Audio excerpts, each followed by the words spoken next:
Hello friends, எல்லோரும் எப்படி இருக்கிறீங்க? நாங்கள் ரொம்ப நல்லா இருக்கிறோம். இந்த வீடியோ பார்த்துட்ருக்கவங்க, அப்புறம் என்னோடய சேனலுக்கு சப்ஸ்கிரைப் பண்ணவங்க எல்லாருக்குமே ரொம்ப ரொம்ப நன்றி. இன்றைக்கி நான் என்ன வீடியோ ஷேர் பண்ணுறேன்னா, என்னோடய சண்டே ரொட்டீன் தான் பார்க்க போகிறோம்.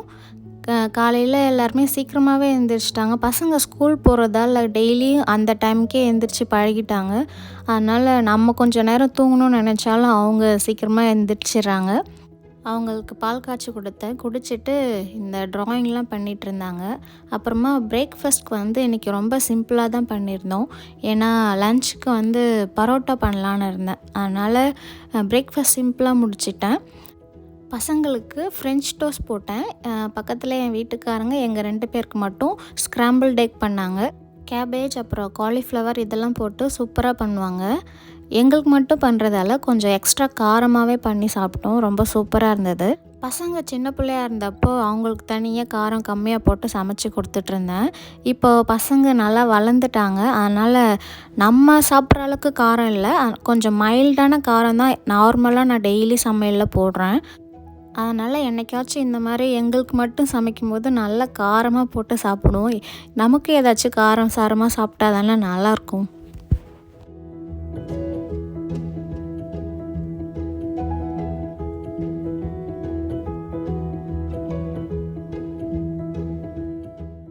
இந்த ஸ்க்ராம்பிள்டு எக்கை ப்ரெட்டில் வச்சு நம்ம சாண்ட்விச் மாதிரி கூட சாப்பிட்லாம். ஒரு கம்ப்ளீட் பிரேக்ஃபாஸ்ட்டாக இருக்கும். ஆனால் அன்னைக்கு நாங்கள் அப்படியே வெறும்னே தான் சாப்பிட்டோம். சூடாக சாப்பிடும்போது நல்லா டேஸ்ட்டாக காரமாக சூப்பராக இருந்தது. என் ஹஸ்பண்ட்க்கு கொஞ்சம் கொஞ்சம் சமைக்க தெரியும். குழம்புலாம் செய்ய தெரியாது. இந்த ரைஸ் வெரைட்டிஸ்லாம் கொஞ்சம் செய்வாங்க. அவங்க பண்ணுறதுல பெஸ்ட்டு ரெசிபி இந்த ஸ்க்ராம்பிள்டு எக் தான். வெஜிடபிள்ஸ்லாம் போடுறதே தெரியாது. அந்த முட்டை வெஜிடபிள்ஸ் எல்லாமே நல்லா உதிரி உதிரியாக சூப்பராக இருக்கும். நான் பண்ணேன்னா காய் தனியாக முட்டை தனியாக நிற்கும். அது ஏன்னு தெரியல. அதனால் ஹஸ்பண்ட் வீட்டில் இருக்கும்போது ஸ்க்ராம்பிள்டு எக் பண்ணுற மாதிரி இருந்தால் நீங்களே செஞ்சு கொடுத்துருங்க அப்படின்னு சொல்லி அவங்களும் செஞ்சு கொடுப்பாங்க. சாப்பிட்டுட்டு கிச்சனை க்ளீன் பண்ணிவிட்டு பரோட்டாவுக்கு மாவு பிசைய போயிட்டேன். பரோட்டாவுக்கு மாவு நல்லா ஊறணும். நல்லா ஊறினா தான் நல்லா பஞ்சு மாதிரி பரோட்டா சாஃப்டாக வரும். அதனால் இப்போயே பிசைஞ்சு வச்சுட்டா நம்ம மத்தியானம் சமைக்கிறதுக்குள்ளே நல்லா ஊறிடும். மாவு பிசைய போனப்புறம் அஷு என் கூட வந்துட்டான். நான் செய்கிறேன்னு எல்லாத்தையும் அவனே பண்ணிகிட்ருந்தான். ஃபஸ்ட்டு 1/2 கிலோ மாவு மட்டும் போட்டு பண்ணலான்னு நினச்சேன். அப்புறமா ஃப்ரெண்டு வரேன்னு சொல்லியிருந்தாங்க. சரி, நான் அவங்களுக்கும் பரோட்டா பண்ணலான்னு ஃபுல்லாக 1 kg மாவும் போட்டுட்டேன். அப்புறமா 1 கிலோ மாவுக்கு 3 முட்டை போட்டேன். அப்புறமா ஒரு 200 ml அளவுக்கு பால், இது ரெண்டுத்தையும் நல்லா மிக்ஸ் பண்ணிவிட்டு கொஞ்சமாக சர்க்கரை 1 டேபிள் ஸ்பூன் இல்லை 1 டீஸ்பூன் சர்க்கரை போட்டேன். அப்புறமா இது எல்லாத்தையுமே நல்லா அடிச்சுட்டு நம்ம எடுத்து வச்சுருக்க மாவில் கொஞ்சமாக உப்பு சேர்த்து மிக்ஸ் பண்ணிவிட்டு இந்த அடித்து வச்சுருக்க முட்டையும் போட்டு நல்லா சாஃப்டாக பிசைஞ்சு எடுத்துட்டேன். ஹஷு இன்றைக்கி ஃபுல்லாகவே என் கூடயே தான் இருந்தான். நான் என்ன பண்ணனோ எல்லாத்தையும் நானும் பண்ணுறேன்னு பண்ணிக்கிட்டே இருந்தான். முட்டை உடச்சி ஊற்றி மிக்ஸ் பண்ணுற வரைக்கும் என் கூடயே இருந்தான். அப்புறமா அந்த மாவை பிசைய ஆரம்பித்தோடனே அவனுக்கு அந்த ப்ளேடோவில் ஏதாச்சும் பண்ணுவான் பார்த்திங்களா, அந்த ஞாபகம் என்கிட்ட இருந்து மாவு கொஞ்சம் வாங்கிக்கிட்டு போயிட்டான். பரோட்டா சாஃப்டாக வர்றதுக்கு பேக்கிங் பவுடர்லாம் போட தேவையில்லை. இந்த மாதிரி முட்டையை நல்லா மிக்ஸ் பண்ணிவிட்டு பாலோடு மிக்ஸ் பண்ணிவிட்டு போட்டாலே பரோட்டா நல்லா பஞ்சு மாதிரி வரும். இந்த முட்டை மிக்சரை மாவில் போட்டு மிக்ஸ் பண்ணிவிட்டு தேவைப்பட்டால் கொஞ்சம் தண்ணியும் சேர்த்து மிக்ஸ் பண்ணிக்கலாம். மாவு பிசையும் போதே கொஞ்சம் எண்ணெயும் சேர்த்து நல்லா மாவு ஒன்று சேர்ந்து வந்ததுக்கப்புறமா நல்லா ஸ்ட்ரெச் பண்ணணும். மாவை இழுத்து நம்ம இழுத்து பிசைஞ்சு வைக்கும்போது அந்த பரோட்டா லேயர்ஸ் வரும் பார்த்திங்களா, அது சூப்பராக வரும். பிசைஞ்சு முடித்ததுக்கப்புறமா ஒரு பால் மாதிரி செஞ்சுட்டு மேலே நல்லா எண்ணெய் தடவி இந்த பாத்திரம் இருக்குல்ல அதுலேயும் எண்ணெய் தடவி வச்சுட்டா காயாமல் இருக்கும். அதை மேலே ஒரு கிச்சன் டவலில் ஈரம் பண்ணிவிட்டு அதை போட்டு அப்படியே மூடி வச்சிடலாங்க. இது அப்படியே ஊறட்டும். ஒரு மினிமம் 2 hour ஊறலாம். மேக்ஸிமம் எவ்வளோ நேரம் வேணால் ஊறலாம். நல்லா ஊறினா நல்லா சாஃப்டாக வரும். அதனால் அதை அப்படியே ஊற வச்சுக்கலாம். இந்த எண்ணெய் பாட்டில், சர்க்கரை பாட்டில் இதெல்லாம் நம்ம கையோடையே தொடச்சி வச்சுட்டா பார்க்குறதுக்கு கொஞ்சம் நீட்டாக இருக்கும். அப்படியே இந்த இடத்தையும் க்ளீன் பண்ணிட்டேன். அப்புறமா இங்கே லிவிங் ரூமில் இந்த செடிலாம் வச்சுருக்கேன். அந்த இடத்துல கொஞ்சம் டஸ்ட்டாக இருக்குது. வீட்டு பின்னாடியே ரோடு இருக்கிறதால பஸ்ஸு போகிற ரோடு இருக்குது, அதனால் டஸ்ட்டு அதிகமாக வருது.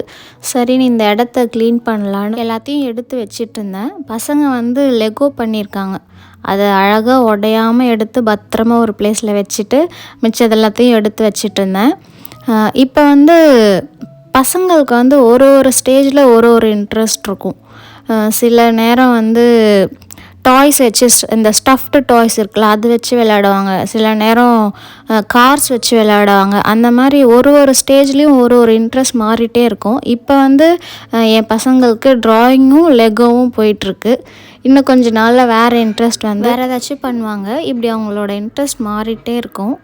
இப்போ பாருங்கள், அஷு வந்துட்டான். நான் ஏதோ பண்ணுறேன்னு அப்படியே வரைஞ்சிட்டு இருந்தான். திரும்பி பார்த்தா நான் ஏதோ பண்ணுறேன்னு சொல்லி என் கூட வந்து ஜாயின் பண்ணிட்டான். அந்த ஸ்ப்ரே பண்ணுறது அவனுக்கு ரொம்ப பிடிச்சிருக்கு. அதனால் நான் பண்ணுறேன் நான் துடைக்கிறேன்னு சொல்லிட்டு வந்துட்டான். சரி தொடடான்னு சொல்லி நானும் தூக்கி மேலே விட்டேன். ஜன்னலையும் துடைச்சிட்டு இருந்தான். இந்த இடத்த டஸ்ட் மட்டும் பண்ணி விட்டுடலான்னு நினச்சேன். அப்புறமா பார்த்தா அந்த செடி வச்சுருக்கோம்ல, அது அடியில் ஒரு பிளேட் மாதிரி இருக்குது, அது ஃபுல்லாக பாசி பிடிச்சிருந்தது. அதையும் கழுவி வச்சிடலான்னு சொல்லி எல்லா செடியும் எடுத்துகிட்டு வந்து அந்த பிளேட்டு அப்புறம் அந்த செடி வச்சுருக்கோம்ல பாட், அதையும் க்ளீன் பண்ணிகிட்டு இருந்தேன். இது எல்லாமே பார்க்க கொஞ்சம் அழுக்காக இருந்தது, அதனால் க்ளீன் பண்ணி வச்சுருந்தா நீட்டாக இருக்கும்ல. எல்லாத்தையும் கழுவிட்டு எல்லா செடியும் அகைன் எடுத்து வச்சுருந்தேன்.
செடிலாம் எடுத்து வச்சுட்டு கார்பெட்டும் வேக்யூம் போட்டு விட்டேன்.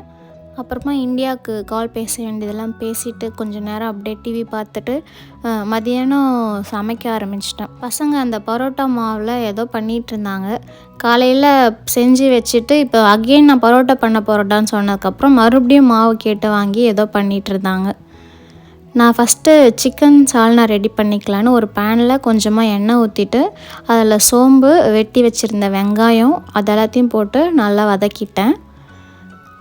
அப்படியே இந்த சால்னாக்கு அரைச்சி ஊற்றுறதுக்கு ஒரு மசாலா ரெடி பண்ணிக்கலாம்.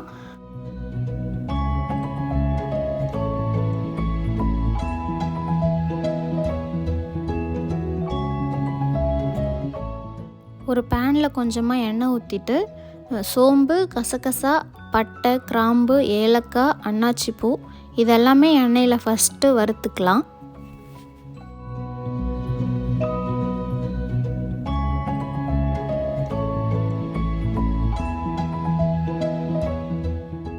சால்னா பண்ணுறதுக்கு வெங்காயம் வதங்கினதுக்கப்புறமா இஞ்சி பூண்டு போட்டு வதக்கிக்கலாம்.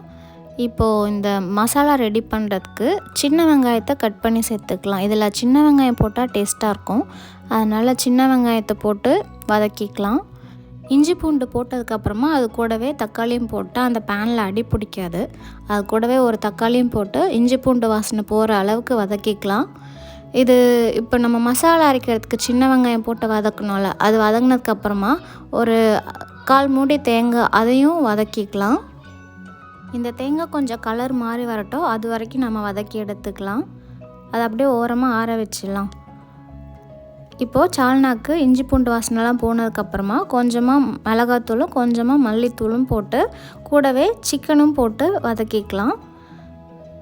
சிக்கன் ஒரு 2 நிமிஷம் அந்த மசாலாவில் வதங்கினதுக்கப்புறமா தேவையான அளவுக்கு தண்ணி ஊற்றி ஒரு மூடி போட்டு கொதிக்க விட்டுடலாம்.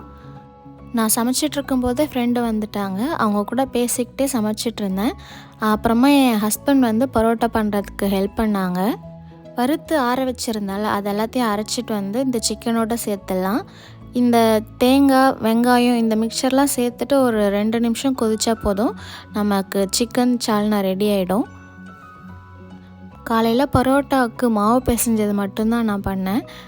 மதியானம் இது ஃபுல்லாகவே என் வீட்டுக்காரங்க தான் பண்ணி கொடுத்தாங்க. நான் சுட்டு மட்டும் எடுத்தேன்.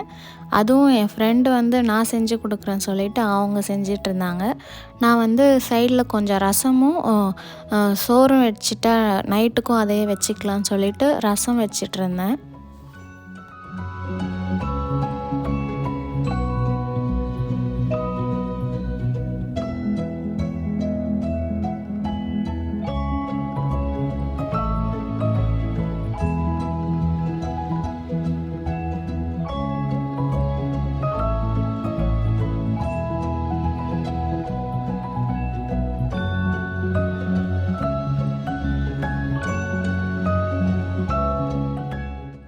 ஃப்ரெண்டை முன்னாடியே சாப்பிட சொன்னேன். அவங்க எல்லோரும் ஒன்றா உட்காந்து சாப்பிட்லான்னு சொன்னாங்க. அதனால் எல்லா பரோட்டாவும் செஞ்சு முடிச்சுட்டு ரசம், சோறு எல்லாத்தையும் வச்சுட்டு எல்லோரும் சாப்பிட ஆரம்பித்தோம்.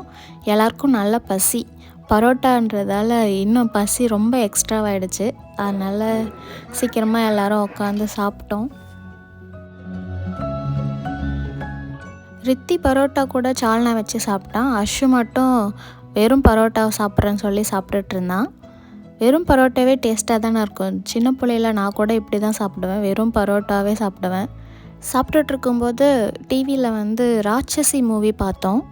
நான் இப்போ தான் ஃபஸ்ட் டைம் பார்த்தேன். என் வீட்டுக்காரங்க ஆல்ரெடி 4 வாட்டி பார்த்துட்டாங்களாம். படம் சூப்பராக இருந்தது. அந்த மூவி பார்த்துக்கிட்டே சாப்பிட்டோம். அப்புறமா கொஞ்சம் நேரத்தில் என் ஃப்ரெண்டு கிளம்பிட்டாங்க. அந்த மூவி பார்த்து முடிச்சுட்டு நான் ஃப்ரிட்ஜு க்ளீன் பண்ணலான்னு வந்துட்டேன். ஏன்னா இன்றைக்கி ஃப்ரிட்ஜில் அவ்வளோவா திங்ஸ் இல்லை, வெஜிடபிள்ஸும் இல்லை, இட்லி மாவும் முடிஞ்சிடுச்சு. அதனால் க்ளீன் பண்ணி வச்சுட்டா நல்லாயிருக்கும்னு சொல்லி க்ளீன் பண்ண ஆரம்பிச்சிட்டேன். ஃபஸ்ட்டு அதில் இருக்க திங்ஸ் எல்லாத்தையும் எடுத்து இந்த டைனிங் டேபிள் மேலே வச்சிட்டேன். அப்புறமா ஸ்ப்ரே பண்ணிவிட்டு ஃபுல்லாக தொடச்சி எடுத்துட்டேன். அதுக்கப்புறமா ஃப்ரிட்ஜ் உள்ளே வைக்கிற ரேக்ஸ் எல்லாத்தையும் க்ளீன் பண்ணி உள்ளே வச்சுக்கலாம்.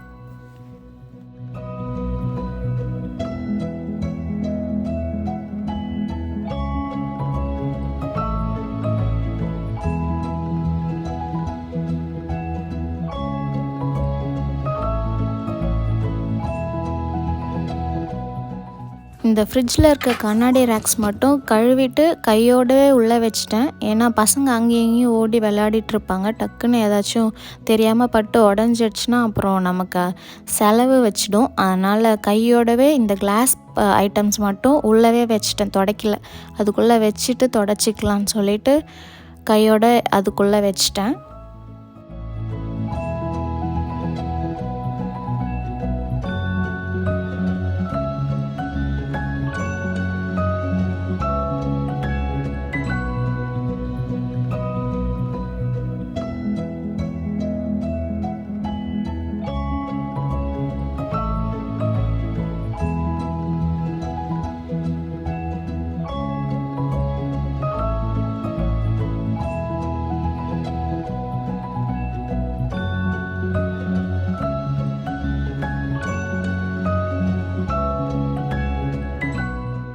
ஃப்ரிட்ஜு ஃபுல்லாக தொடச்சி முடிச்சுட்டு இந்த காயெல்லாம் எடுத்து உள்ளே வச்சிடலாம்.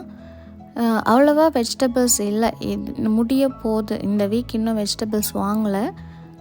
அதனால் ஃப்ரிட்ஜ் கொஞ்சம் காலியாக தான் இருக்குது. அப்புறமா இந்த பாட்டில்ஸ்லலாம் என்ன இருக்குன்னா கசூரி மேத்தி, வடகம், அப்புறம் என்னது ஓமம் இருக்குது, சுக்கு இருக்குது. இதெல்லாம் நம்ம எப்பயாச்சும் தானே யூஸ் பண்ணோம். அதனால் இது எல்லாமே ஃப்ரிட்ஜில் வச்சுருக்கேன். கடல மாவு, கேழ்வரகு மாவு அதுவும் இந்த பாக்ஸில் வச்சுருக்கேன். இது எல்லாத்தையும் தொடச்சிட்டு உள்ளே வச்சிடலாம். இந்த ரெடிமேட் மசாலா ஐட்டம்ஸு, அப்புறம் கேக் பண்ணுறதுக்கு ஃபுட் கலர்ஸ், அப்புறம் வெனிலா எசன்ஸ் இது எல்லாமே அப்படியே ஃப்ரிட்ஜில் ரேக்கில் வச்சுருந்தேன். அது எல்லாத்தையும் தூக்கி இந்த ஃப்ரிட்ஜ் ஆர்கனைசர் ஒரு பாக்ஸ் இருக்குது, அதுக்குள்ளே வச்சுட்டேன். இது என்னென்னா நம்ம எப்போயாச்சும் ஒரு 1-2 எக்ஸ்ட்ராவாக பச்சை மிளகா வீணாக போகிற மாதிரி இருக்கும். அதை எடுத்து அப்படியே நான் ஃப்ரிட்ஜில் போட்டு வச்சிட்டேன். ஒரு ஏர்டைட் கண்டெய்னர் அப்படிலாம் இல்லாமல் நல்லா காற்று போகிற மாதிரி ஒரு பாக்ஸ் அதில் போட்டு வச்சுட்டா அது இந்த மாதிரி காஞ்சிடுது, நல்லா காஞ்ச மிளகா மாதிரி. நார்மலாக நம்ம வெஜிடபிள்ஸ்லாம் வச்சுட்டா அழுகி போயிடும்ல, இந்த பச்சை மிளகாய் கூட காம்பை பார்க்கும்போது அழுகி போயிடும். ஆனால் இப்படி பண்ணும்போது இது அப்படியே நல்லா நல்லா மொறு மொறுன்னு காஞ்சிடுது. அதுக்கு பின்னாடி என்ன சயின்ஸ் இருக்குன்னுலாம் எனக்கு தெரியல. ஒரு வாட்டி இந்த மாதிரி அப்படியே விட்டுட்டேன், எடுத்து பார்த்தா காஞ்சி போயிருந்தது. சரி, நான் அப்போலேருந்து அதையே ஃபாலோ பண்ணி கொஞ்சம் மிளகாலாம் மீந்திருந்துச்சுன்னா எடுத்து இந்த மாதிரி போட்டு வச்சுக்கலாம்.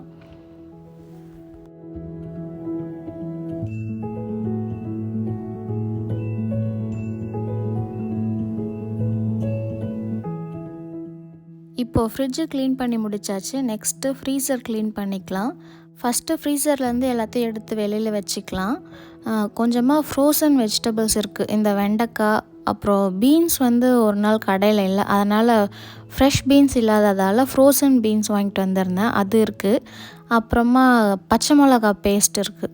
ஒரு நாள் கடையில் பச்சை மிளகாவும் இல்லை, அதனால் இந்த மாதிரி ஃப்ரோசன் பச்சை மிளகா பேஸ்ட் வாங்கிட்டு வந்திருந்தேன், அது வச்சுருக்கேன். இது எல்லாத்தையும் எடுத்து வெளியில் வச்சிடலாம். அப்புறமா இந்த ஃப்ரீசரில் ட்ராயர்லாம் இருக்குல்ல, அதெல்லாம் வாஷ் பண்ணிவிட்டு ஃப்ரீசரும் துடைச்சிட்டு எல்லாத்தையும் எடுத்து உள்ளே வச்சிட்டேன்.